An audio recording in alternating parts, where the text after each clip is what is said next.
Parce que tu es de la maison et tu comprends. Le mariage, c'est que votre oui soit oui, que votre non soit non. D'accord? Et nous sommes allés par vous faire voir ceci. Dans cet évangile, quand on n'est pas marié, on ne s'inquiète pas. Car Dieu fait chaque chose à son temps. Amen. Et dans le mariage, chez nous, dans la parole, dans la maison du Père, il faut toujours dire chez nous. Chez nous, dans la maison là-bas, chez papa là-bas dans la maison, chez nous là, le fiançailles, ce n'est pas le moment d'observation pour que si ça ne tient pas, qu'on se sépare. Non. Ça, c'est la rousse. Nous, c'est le temps de voir tes défauts. Parce qu'aucune femme est parfaite. Toutes les femmes que vous voyez, même si elles font semblant, qu'elles soient grandes, qu'elles soient petites, ont toujours des imperfections. Maintenant, quand toi tu vas là-bas avec l'esprit de trouver une femme parfaite, tu ne la trouveras jamais. Il n'y en a pas. Mais seulement tu vas trouver, quand tu l'approches, vous voyez nos sœurs que vous voyez ici, même nos frères. Quand on est de loin, on ne se connaît pas. On vient ici, on crie Alléluia, Alléluia, Alléluia. Mais reste avec lui, tu verras sa vraie face. C'est là où vous verrez sœur dire, ah, il vaut mieux que j'aille prendre même dans le monde. Nous, on croyait que dans le Seigneur, donc c'est comme ça. Donc c'est comme ça, frère. Je ne sais pas si vous comprenez. Amen. Ici, il y a un combat entre l'intellectualisme et le spirituel. Amen. Quand je dis ces choses devant un intellectuel, on me prend comme un fou. Comment je vais prendre une femme que je ne connais pas? Et si je vois que ça ne va pas, je prends. Non. Chez nous, quand tu as déjà dit je te marierai, c'est fini. Terminé. Maintenant, quand je suis avec elle, je vais découvrir des choses que je ne pouvais pas découvrir quand j'étais loin. Et quand tu entres dans le mariage, sache que j'irai découvrir des mystères de la femme. Par rapport à cette époque où je ne suis pas encore ensemble avec. Alors c'est ainsi qu'avant de m'engager à une femme, il faut que je puisse m'assurer que quand j'irai découvrir des choses que tout le monde ne voit pas, je serai capable de supporter avant de s'engager. Parce que dès que tu as déjà dit, elle a dit, nous ici nous avons le mariage consommé. Les mariages, ce ne sont pas des fêtes catholiques. Porter des robes là, des tuniques,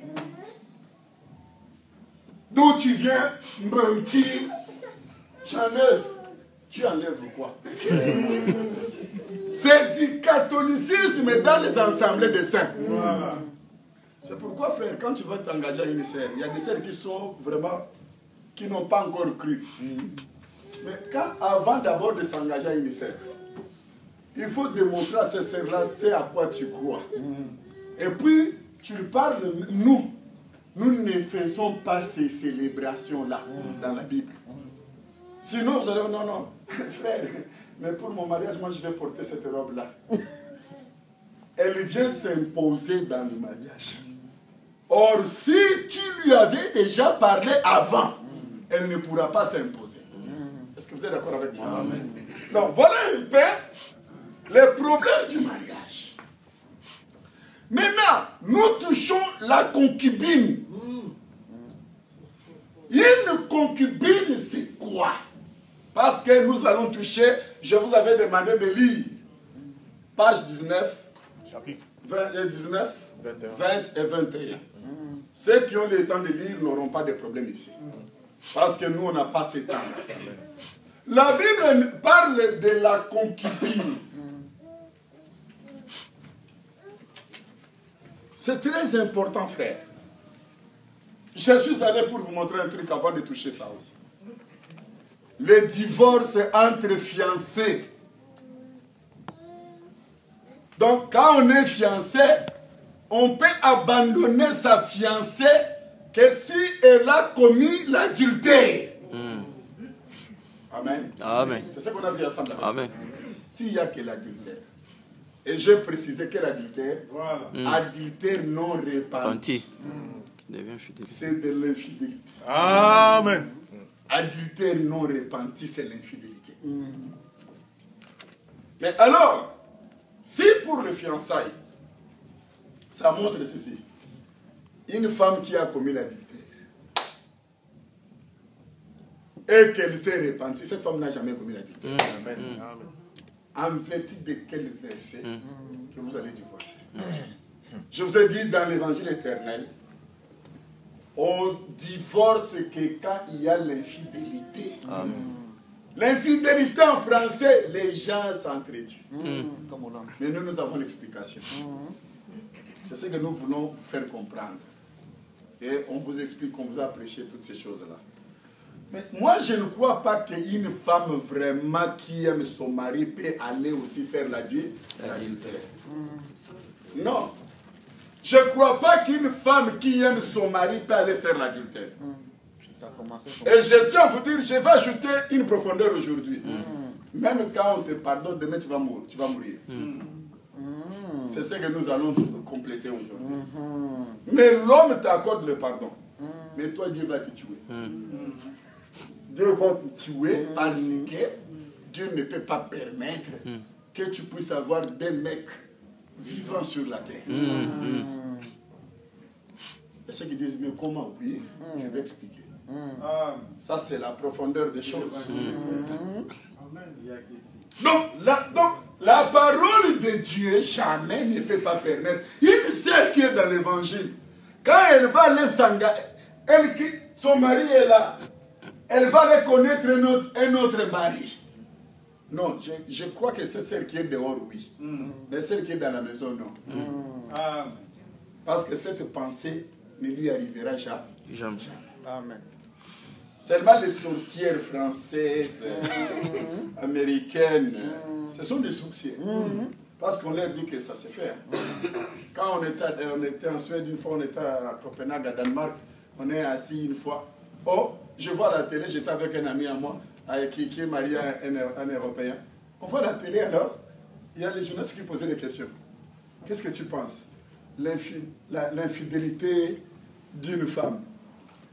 Alors, je te dis non, ça peut passer, c'est pas un problème. Alors, il y a mon ami devant sa femme. On lui demande de dire, oui, ça peut passer. Mais qu'il ne reste pas accroché. J'ai dit, toi, tu es devenu vraiment alors un insensé. Tu commences à voir de telles choses, toi. C'est-à-dire, on trouve, quand vous êtes au niveau de Scandinavie là-bas, l'infidélité, c'est une chose banale. Où les hommes, dans leur maison, acceptent l'infidélité de leurs femmes. Mais c'est grave. C'est pourquoi nous, avec l'évangile éternel, la nouvelle doctrine, nous devons changer ces choses. Amen. Quand nous allons condamner, on va nous lapider. C'est ça, bouger les choses. Maintenant, alors, nous pouvons nous séparer qu'à cause de l'adultère. Seul l'adultère est repenti. Tous les péchés que la femme peut commettre est pardonnable. Amen. Je répète, tous les péchés. Parce que les femmes, toutes les femmes sont des péchés. Mais de degrés différents. L'autre pêche dans les critiques. Il y a les femmes qui critiquent leur mari. Il y a l'autre, donc, dès que, surtout les femmes telles qu'elles sont dans l'église ici. Je me demande si ça va changer un jour. Les femmes dans l'église, vous les voyez, alléluia, amen, alléluia, amen. Entre eux, les sœurs, Amen. elles peuvent vous décortiquer tous. Joséphine, tu sais, c'est entre nous. Donc, quand elle est avec son amie, là, une sœur, là, elle lui parle de son mari du début à la fin. C'est pourquoi tu peux voir un frère qui est marié, mais une autre sœur qui n'est pas sa femme connaît vraiment le mari de l'autre. Vous savez, je vais vous dire un truc. C'est un danger. Tu es en train d'exposer ton mari. Cette femme-là